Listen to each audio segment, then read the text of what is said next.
Thanks, Adam. Speaking of weather, thousands remain without power tonight after early morning storms wreaked havoc on Aiken County, leaving a trail of downed trees and power lines. Northern News Now's Madison Green joins us from the scene with a look at the damage.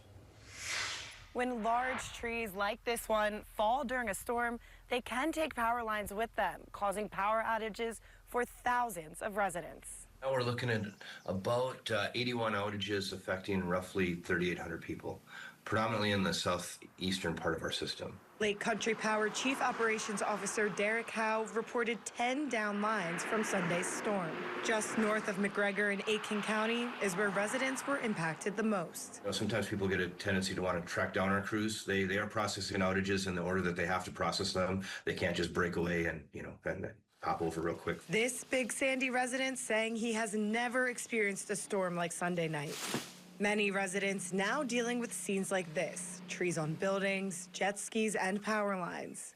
While they continue to clean, they may see MnDOT crews doing the same along Highway 65.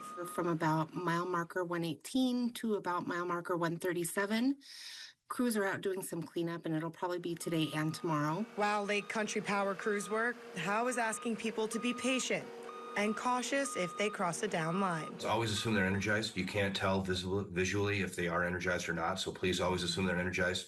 Be safe, keep a safe distance.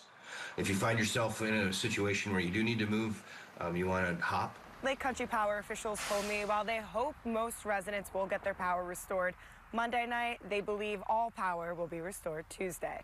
In Aiken County, Madison Green, Northern News Now.